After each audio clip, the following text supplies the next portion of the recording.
In this full-length video tutorial, I'll show you how to paint this easy watercolour rose. We will cover things such as colour glazing and watercolour application, and if you're new to painting, don't worry, I'll show you in easy to follow steps, and I'll even provide you with a free trace down drawing and reference photograph to help you learn to paint as you paint. Let's go!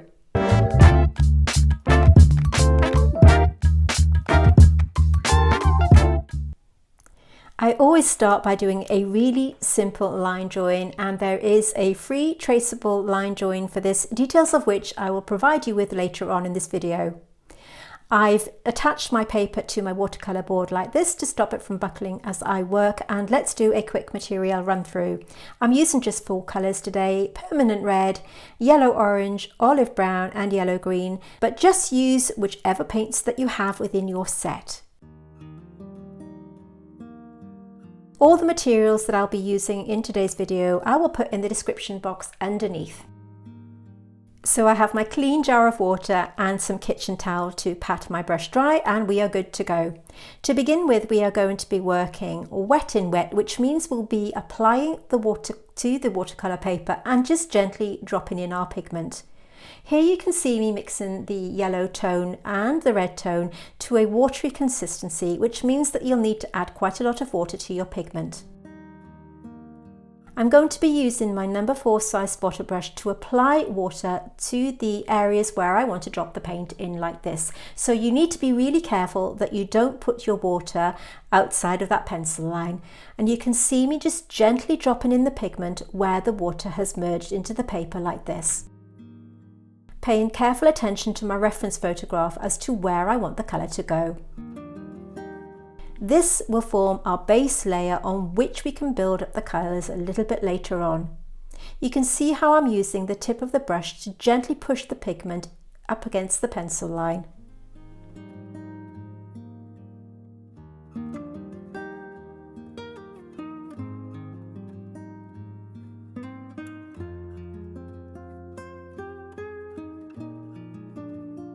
If you're new to watercolour painting, it's all about building up your watercolour layers slowly, making sure that the layer underneath is completely dry before you apply your next layer in order to build up your colours.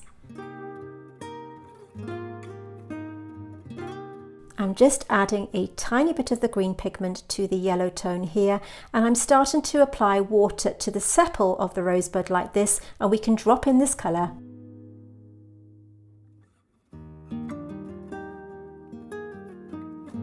Once again, I'm applying the water only where I want to drop the paint in for this initial wet in wet wash. Later on, we'll be using the wet and dry technique to apply a little bit more detail and depth of colour, but this just forms the beginning of our painting.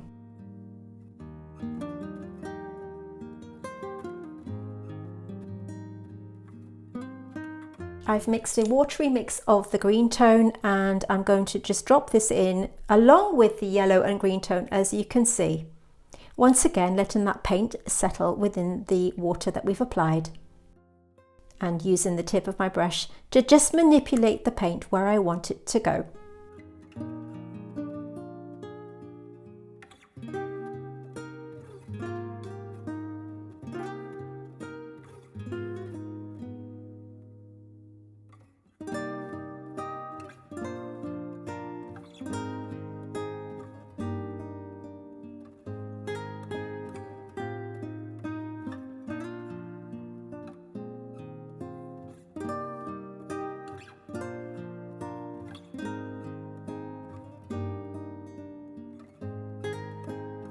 Whilst the paint is still wet, I'm just dropping in a little bit of the red tone to the left hand side of the stalk like this to help it merge gently into the existing green wash that we've already applied. And again, a little bit on the sepal here. You may also notice from the line drawing that I've added a little bit of artistic license by just adding a little bit more detail to the outside edges of the leaves. When I took the photograph, I felt that it looked a little bit flat.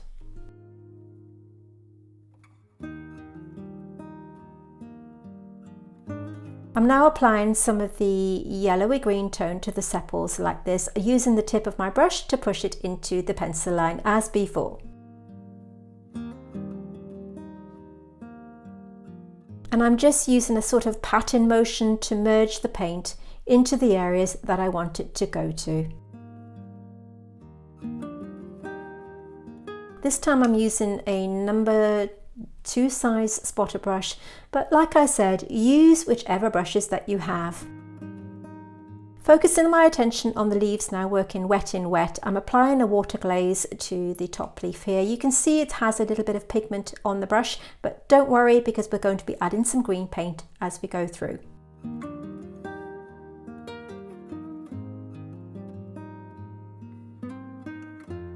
I'm using a mixture of the green colour on its own and the middle green colour, which has a tiny bit of the yellow-orange mix within it. I'm not being too fussy here about my colours because I know that I can build them up a little bit later, and these are just my base tones.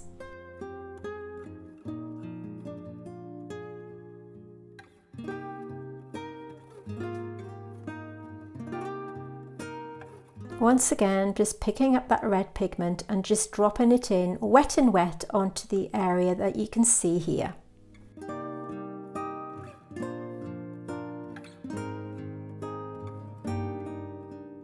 Making sure that the paint is absolutely dry and just brushing away some dust with a very soft watercolour brush here. I'm now focusing on building up the colours slowly by watercolour glazing like this. Watercolour glazing simply means adding another colour on top of an existing wash to build up your colours, and you can see how by applying the colour and just cleaning my brush in some water, patting it dry on the kitchen roll, I can just manipulate the paint where I want it to go like this.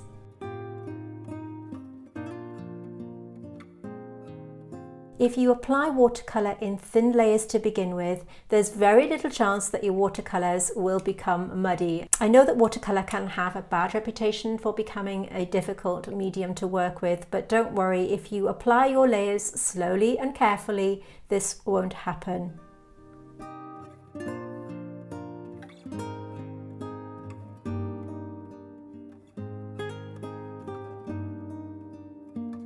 You can see me here just wiggling the brush and pushing that pigment into the areas that I want it to go. If you're new to watercolour painting, I highly recommend that you watch this video all the way through so that you can see me push past the tricky stages and see the painting come to life at the end.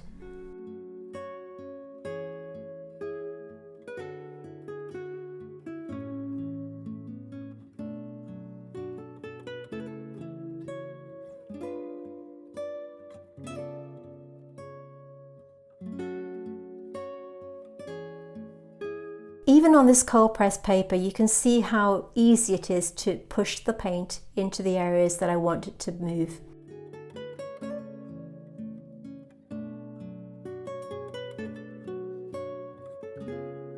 And I'm just continuing to build up the layers like this, looking at my reference photograph as I proceed. At this stage, I felt it needed a little bit more yellow on the base here, so I'm just applying another yellow watercolour glaze on top of the existing wash.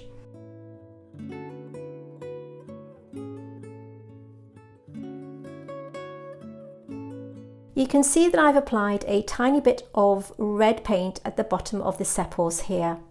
The paint was absolutely dry when I did this, and this is a really good way of beginning to add some definition around the outside like this, using a dotting motion as I hit the central part here to create the illusion of texture.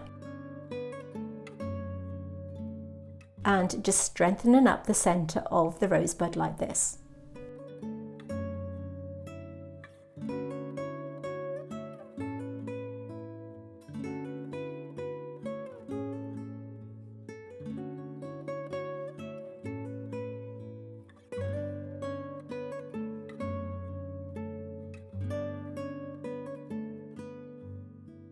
Once again, turning to wet and wet and applying water just to the sepal here, as you can see, and dropping in the green mix that we mixed earlier on. Once again, letting it settle into the water as shown and pushing it where I want it to go. I'm flitting between a number 0 and a number 2 size spotter to do this. I particularly like these brushes because I find that it makes the paint really easy to handle. As you can see, I'm just pushing the paint where I want it to go as before.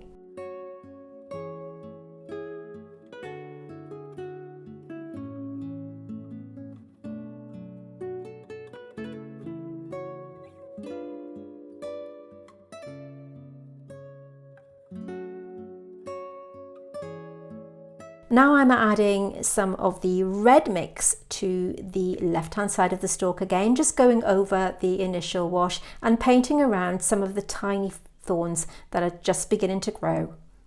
And once again, blending the paint into the existing wash using a clean damp brush. As I hit the right-hand side of the stalk, I'm keeping it lighter, making sure that my tonal values are in place, because it's also important that our lighter values are kept light and our darker values are kept as dark as we can to make our painting look realistic as possible and giving it form. You can see me adding a mixture of the permanent red with the green tone here to add some shape at the top where the sepals hit the bottom part of the rosebud. And once again, blending it in. You can see already by just doing these few washes and adding a few watercolour glazes that this little rosebud is really coming to life. Earlier on in this video, I mentioned that there is a free traceable line drawing and reference photograph to go with this tutorial, and you will find them in our private Facebook group, details of which I will put in the description box below. We have a fast growing community there, so do consider joining us where you can have access to these photographs and join our growing community. I'm applying some of the green paint to the outside edge of this little leaf here. I'm adding once again a little bit of artistic license because I felt that it was a little bit flat looking within the photograph. I'm beginning to wiggle my brush and pull in some shape to the leaf, as you can see.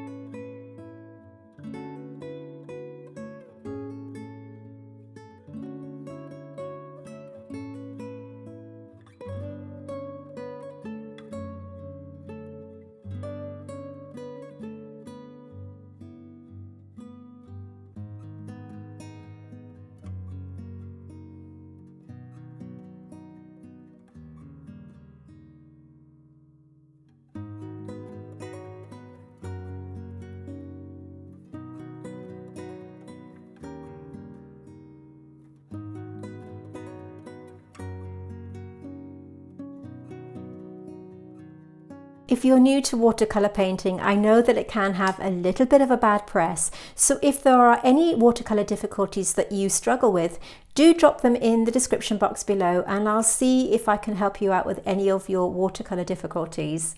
So do let me know if there's anything in particular that you're struggling with, and maybe I can help you out with that.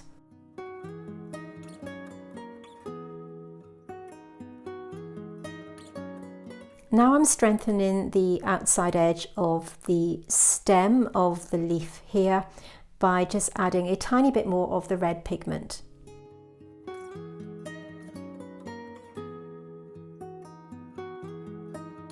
Using the same blending technique as I progress through the painting. Using a mixture of wet in wet and wet in dry.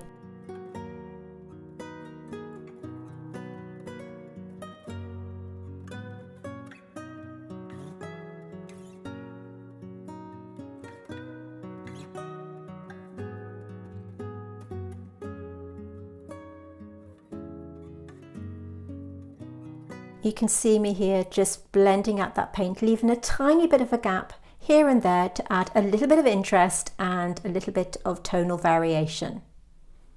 If you are enjoying this video, then do give me a thumbs up, and also you may want to consider subscribing and hitting that bell notification so that you will be notified every time we post up new content every single Tuesday.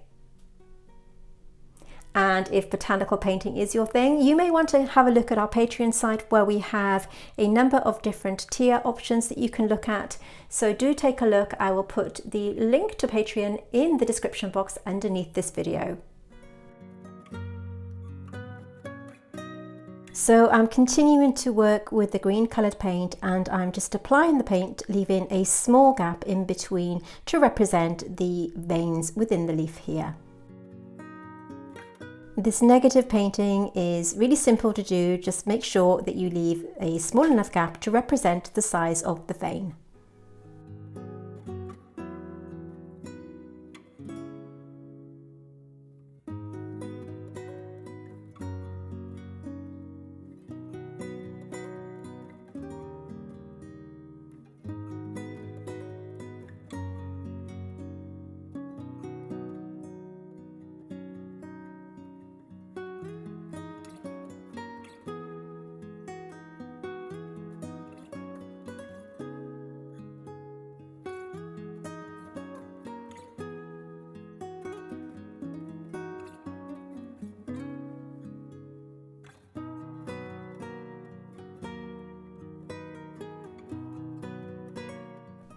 And of course, now that we have the template wash in, we can just follow the pattern that we have and apply another layer of paint like this, just blending it in as we go through.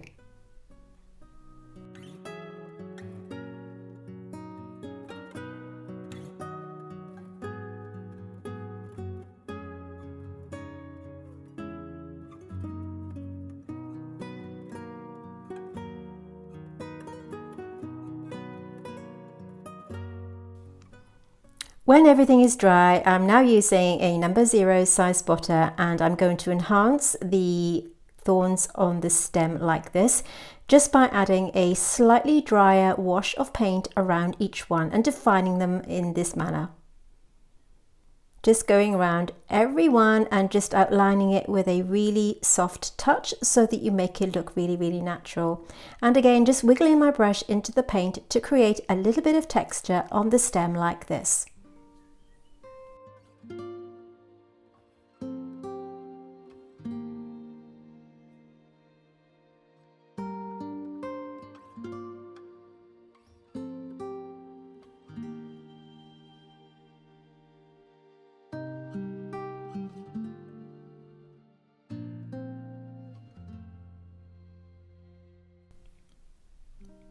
And just continuing to build up using the red mix along with the red and the green mix, as you can see, just to darken up and add some tonal contrast to make the stem look as realistic as we can.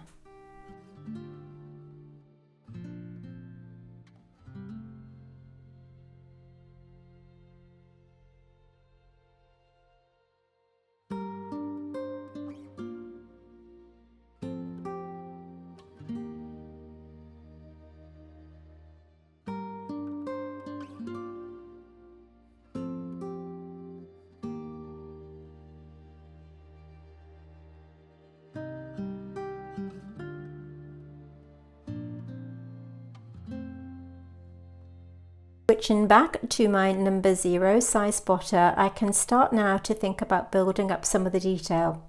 We've done the hard work by putting in the washes at the very beginning, so now the fun starts by adding all that detail and enhancing the colours we've already applied like this. Using exactly the same process as earlier, so nothing tricky here, just enhancing those beautiful colours within the rosebud, as you can see me doing here, using the very tip of the brush to outline some of the detail.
Using an olive brown mix here to add some detail, as you can see, making sure that it's blended in as before.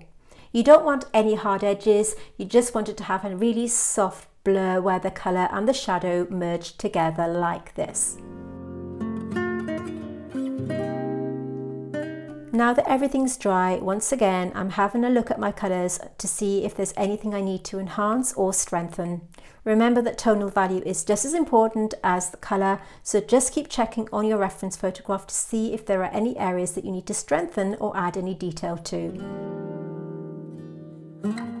I felt that the smaller sepals on the bud here needed enhancing, and I'm just using some of the colours that are already on my palette to do this.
And going back to the leaves, once again going over the existing washes like this to enhance the colour, and once again using a little bit of artistic license as I go through.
I really wanted to strengthen the colour on the stem of the rose, so I'm just adding a tiny bit more permanent red mixed with a little bit of green, just to give it a little bit more drama.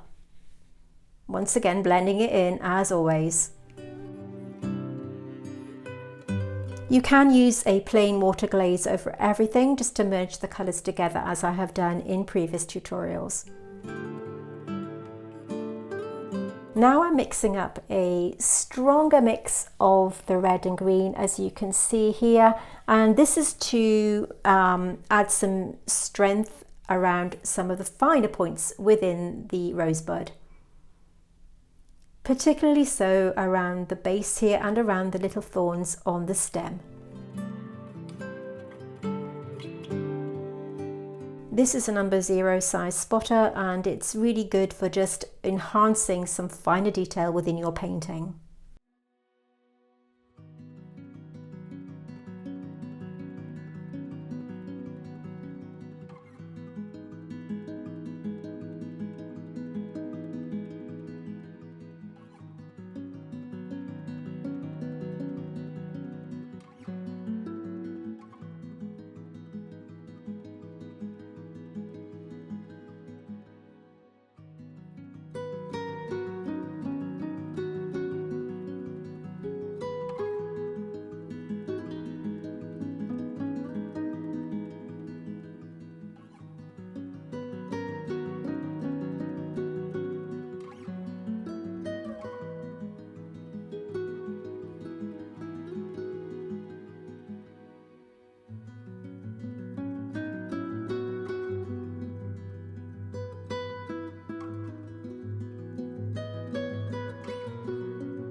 So I have a mix here of olive brown on my palette, and I'm going to apply this where the base of the sepals are, once again to enhance that colour, because I didn't feel that it was quite dark enough.